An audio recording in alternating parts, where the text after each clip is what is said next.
Welcome to another episode of Future Frenzy. I'm your host, Sven Patzer. Today we have with us Aamar Hussain. Aamar previously worked for Microsoft Azure, Google. He's a passionate advocate of data and AI. He helps enterprises lead, build, and inspire with their data and AI strategy and digital transformation, with a focus on getting the solid foundations in place for enterprise data and AI, and then able to scale and build a value-driven, capacity-enabling innovation and growth.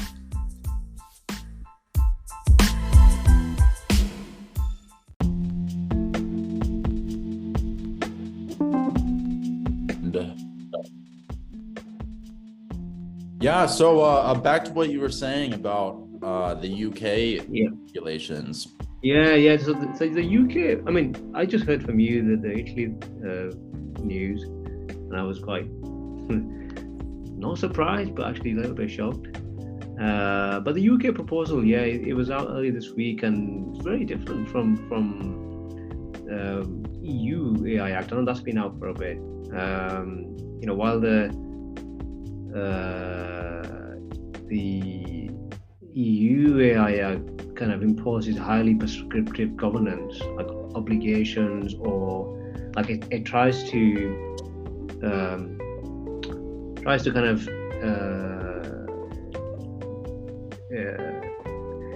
separate out, the level of risk that AI system has. Like it kind of gives you a risk system of an AI. It introduces a risk system for an AI system. So basically, the higher kind of impactful AI system is, the higher due diligence or the higher obligations that it needs to have. Which I think makes a lot of sense, because imagine if it's an AI system that's just giving you like a spell check, or not like a spell check, but like a word prediction, or kind of compose or reply. That's not too much of a problem if it goes wrong. It's not a huge deal. But if there's something there that's making decisions on your behalf on how much medicine to administer, or taking some sort of other really sensitive decision, then you need to increase the governance and the regulation on that kind of system. And I think that makes a lot of sense. But the UK's approach was kind of set of broad principles more than anything else around the use of AI. So they're not binding to organizations in any shape, any way or shape or form. But they're just set of principles that people need to take into consideration. But the intention there, really, I think, in the UK one, is to kind of, for regulators such as ICO and FCA and CMA and these other regulatory bodies, to develop their own sector-specific, their domain-specific guideline, which they can bring to those principles that they've released. Now, those principles are introduced to be kind of sufficiently flexible to take into account the evolving nature of the AI technology, and that's the kind of stance that they're coming from. And they're saying we're not there yet, and it's evolving state, which makes sense. And basically, those principles are there to kind of quickly adopt to a significant development. Especially in the recent kind of progress and advancements that have been made in kind of generative AI components of it. So I think it's going to be these adoptions of these regulatory standards going to be they're going to move pretty quickly, and I think they need to move pretty much faster than they are being done at the moment. So I think if we don't do that, we'll miss out. I think there's a lot of things that could be missed. But anyway, that's just my take on the whole AI Act and what's going on. No, I completely agree. The problem is they can only convene so many times, and AI is there's a new development every single day. Feels like the speed of it is just crazy. Absolutely crazy. It's I've got to say it's moving really fast. And I don't know, I can't make sense of it. And I guess many people at the moment, they just don't know, they can't make sense of kind of how to go about what to do about that scenario. And I think there's been few developments that have been in the press, as you may have heard as well, in terms of some people writing letters and what have you. But yeah, I don't know what the answer is. It's something to debate about.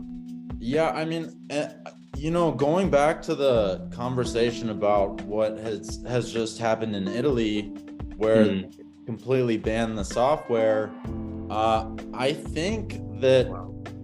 that makes things very, very interesting, because of what I just read yesterday about Google Bard training its model on ChatGPT's model.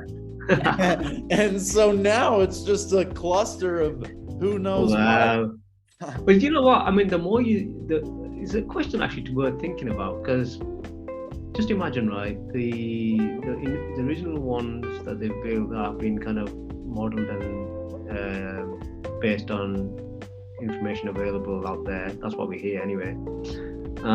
That information, there's pretty good chance that it has some human aspect to it. So it was kind of had some input from a human perspective, like people generating that data or they're finding that data somewhere. But increasingly, a lot of this stuff is going to be generative stuff. So we don't know whether that generative data is actually real data or not, or where it's come from, or how it's come from. So how do you differentiate between synthetic data and actual data anymore? Well, and so that is actually another post that I made this morning. Deloitte did a study where they said up to 10% of all data created in 2025 will be completely AI made. Wow. And I'm not sure, I didn't dig too deep into the study, and I don't know what all goes into that calculation, but it definitely makes sense, considering how many things are being generated with AI. Going back to, I do PR a little bit, and one of the places where we do press releases for our clients, they have built in an AI, like an AI generated press release system, which is really interesting because all the journalists and the media people are fighting against the AI because they want to keep journalistic integrity, and they also want to keep their jobs. And so this kind of throws. Well, that's going to be happening to a lot of people at the moment, Sven, because I think a lot of people are in that scenario. I think if you look at some of the solutions or some of the areas that we need to see progress on, it's really, so it's about like trying to tackle that credibility and integrity and those type of things, right? And the only way I could see it like working or making some progress in that aspect is if you have some way of verifying that data or that information or whatever it is that you're using.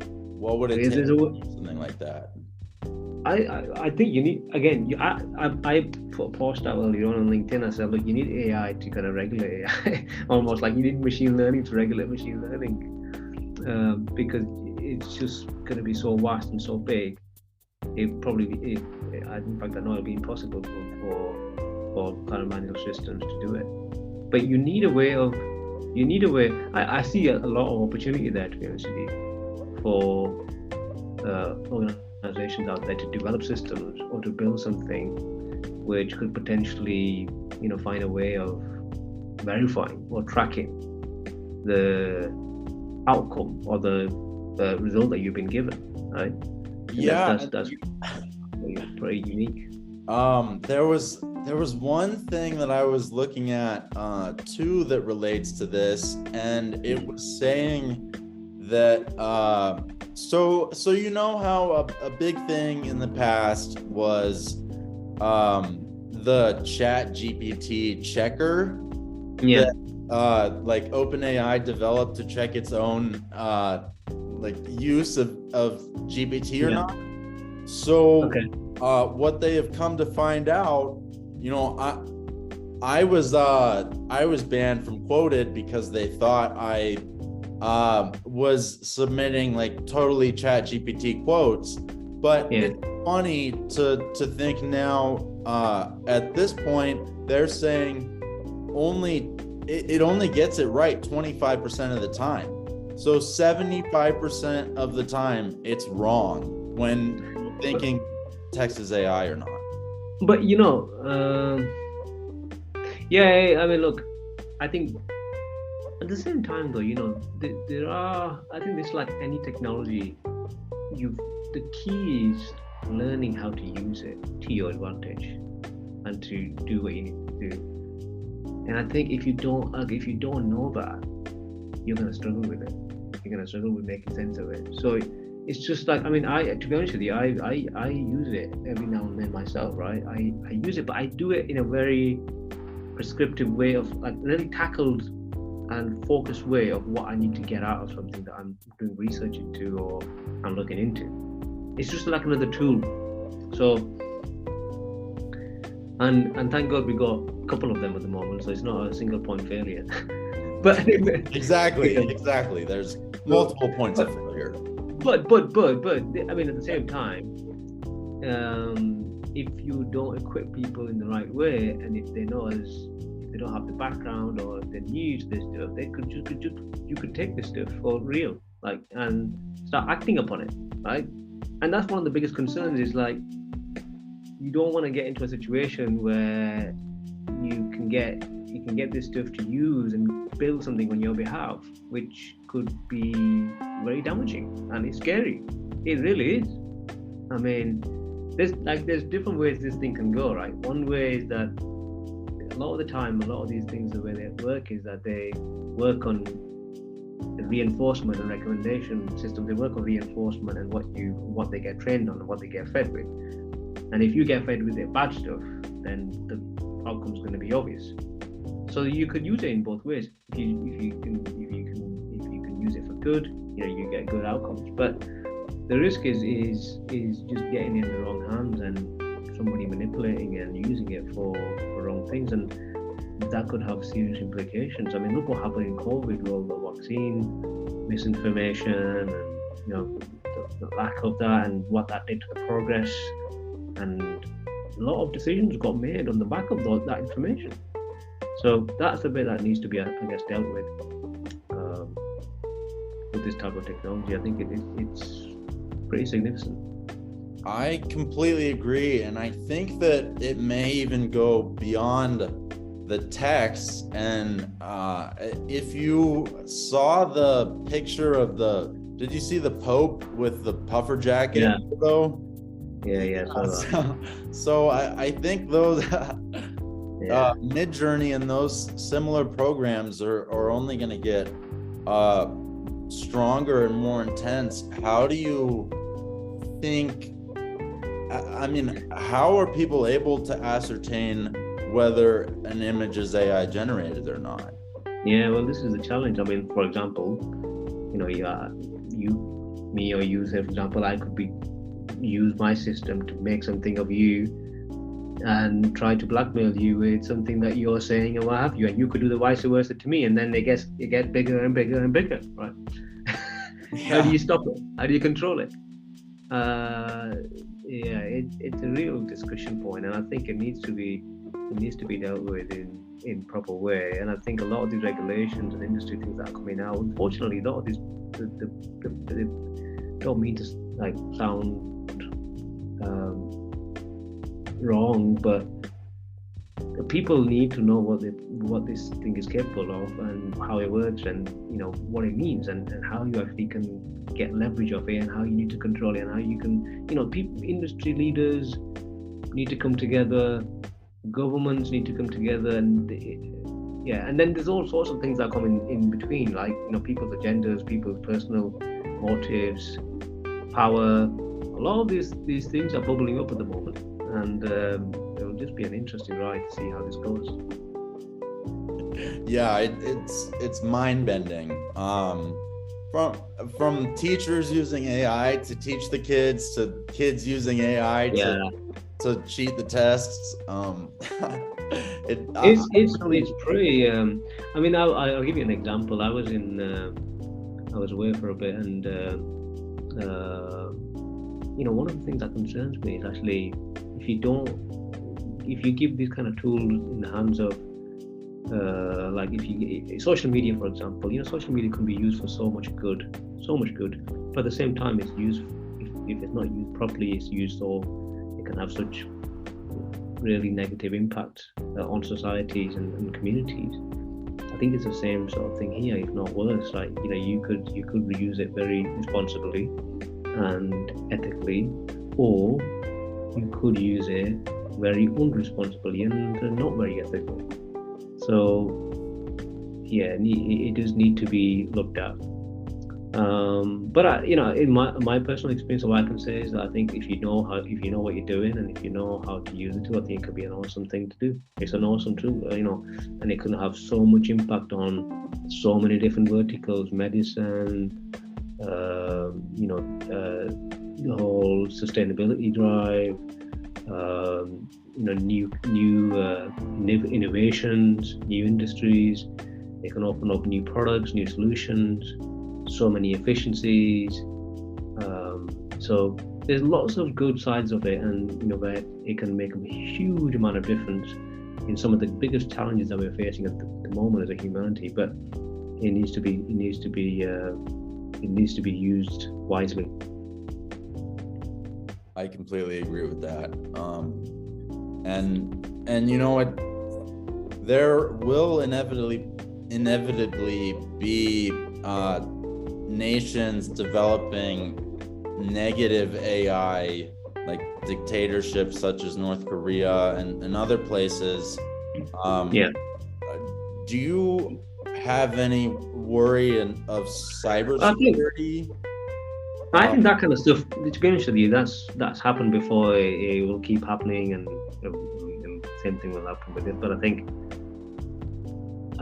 there is an element of a race there as well, in terms of who gets there first. And I think in the background, under the covers, there will be, I'm sure there are already things that are already been planned or discussions happening at that level to how to combat this or what to do about it. Because I think, it's almost like the new superpower, isn't it? But again, I want to remain positive on it, because we've gone through cycles of these technological revolutions before, and we've somehow got over them and got around them. I mean, some people could argue that we haven't really got control over these things. And if you look at social media, for example, but I think we've got to remain optimistic about it, and we've got to remain that good always outdoes bad. And I'm in that boat of being kind of being cautiously optimistic about it. That's my kind of stance. I completely agree. I like to take an optimistic perspective on it as well, just because there's so many use cases. It's impossible to even count them all. I mean, education, for example. Look, one of the things that I'm really passionate about is trying to kind of give people opportunity from different people, from different walks of life and different parts of the world and what have you. And this technology can be utilized in many ways to teach, to help, to support, to provide access, to information. It can have so much good. There's so much potential to transform lives and change. So I definitely remain very hopeful of it and very optimistic of it. Sven, look, listen, I need to shoot off. Yeah, no worries. Great. I love having these kind of debates with you and chats with you. So let's do it again sometime. Yeah, let's definitely plan something soon. I'll get this episode set up and post it, and I'll give you a copy of it. It'll be good. I think people will be interested. Yeah, no, it's awesome. I love it. But even just let me know when you need me, and we can collaborate again.